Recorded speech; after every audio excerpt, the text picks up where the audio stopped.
ನೋಡಿರಿ ಒಮ್ಮೆ ಮಲ್ಟಿಪಲ್ ಚಾಯ್ಸ್ನಾಗ ಬೀಳ್ತಾವೆ, ಇಲ್ಲ ಒಂದು ಅಂಕದ್ರಾಗ ಬೀಳ್ತಾವೆ. ಏನಪ್ಪ ಅಂದ್ರೆ ಮೂಲ ಬಿಂದು ಮತ್ತು ದತ್ತ ಬಿಂದುವಿಗೆ ಇರತಕ್ಕಂಥ ದೂರವನ್ನು ಕಂಡು ಹಿಡಿಯಿರಿ ಅಂತಾರು. ನೋಡಿರಿ ಮೂಲ ಬಿಂದು ಅಂದ್ರೆ ನಮಗೆ ಗೊತ್ತೈತೇನ 0,0. ಹೌದು, ಇಲ್ಲಿ ಯಾವುದೋ ಒಂದು ಬಿಂದುವನ್ನು ಕೊಟ್ಟಾರ್ತಾರೆ. ಈಗ ನೋಡಿರಿ ಏನು ಮಾಡ್ತೀವಿ ಅಂತಂದ್ರೆ D = x2 - x1 whole square plus y2 - y1 whole square. ಆ ಇನ್ನೊಂದು ಬಿಂದು x, y ಆಗಿರಲಿ. ಮೂಲ ಬಿಂದು ಐತಿ, ಒಂದು ಬಿಂದು ಐತಿ, x1 y1 x2 y2.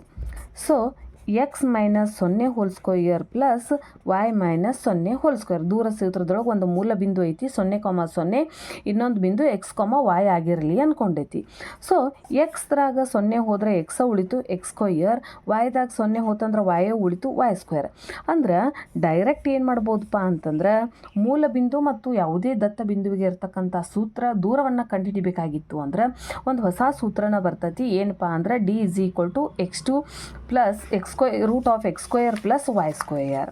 ನೋಡಿರಿ ಇಲ್ಲಿ ಒಂದು ಇದೆ ಮೂಲ ಬಿಂದು ಮತ್ತು ದತ್ತ ಬಿಂದುವಿಗೆ ಇರ್ತಕ್ಕಂಥ ದೂರ. D = ಮೂಲ ಬಿಂದು ಇರುವುದರಿಂದ x² + y², 5² ಪ್ಲಸ್ 12², 5 × 25, 12² ಅಂದ್ರೆ 144, 5 × 4 = 9, 169. ಸೊ 169ರ ವರ್ಗಮೂಲ 13. ಸೊ ಮೂಲ ಬಿಂದು ಮತ್ತು ದತ್ತ ಬಿಂದುವಿಗೆ ಇರ್ತಕ್ಕಂಥ ದೂರ 13 ಯೂನಿಟ್ಸ್. ಇಲ್ರಿ ನನಗೆ ಗೊತ್ತಾಗಂಗಿಲ್ಲ ಅಂತಂದ್ರಿ ಅಂದ್ರೆ ಮೂಲ ಬಿಂದು ಅಂದ್ರೆ 0,0, ಇನ್ನೊಂದು ಏನು ಕೊಟ್ಟಾರು 5,12. ಸೊ ಇದು x1 y1 ಆಗಿರಲಿ, ಇದು x2 y2 ಆಗಿರಲಿ. D = √(x2 - x1 whole square plus y2 - y1 whole square). 5 - 0 whole square plus 12 - 0 whole square. 5ರಾಗ 0 ಹೋತಂದ್ರೆ 5 ಸ್ಕ್ವಯರ್, 12ರಾಗ 0 ಹೋದ್ರೆ 12ನ, 5 × 5 = 25 ಪ್ಲಸ್ 12, 12 144, 2 ಕೂಡಿಸಿದ್ರೆ 169.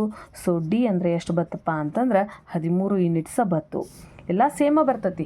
ಈ ಮೂಲ ದೂರ ಸೂತ್ರದಾಗ ಹಾಕಿದ್ರು ಅಷ್ಟೇ, ಮೂಲ ಬಿಂದು ಮತ್ತು ದತ್ತ ಬಿಂದುವಿಗೆ ಇರ್ತಕ್ಕಂಥ ಸೂತ್ರ √(x² + y²ದಾಗ ಹಾಕಿದ್ರೂ ಉತ್ತರ ಏನಾಗ್ತತಿ ಅಷ್ಟೇ ಬರ್ತೈತಿ. So D = √(x² + y²).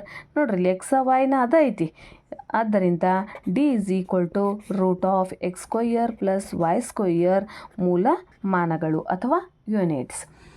Next ನೋಡ್ರಿ ಮೂಲ ಬಿಂದು ಮತ್ತು 7,24. So x² + y², 7² + 24²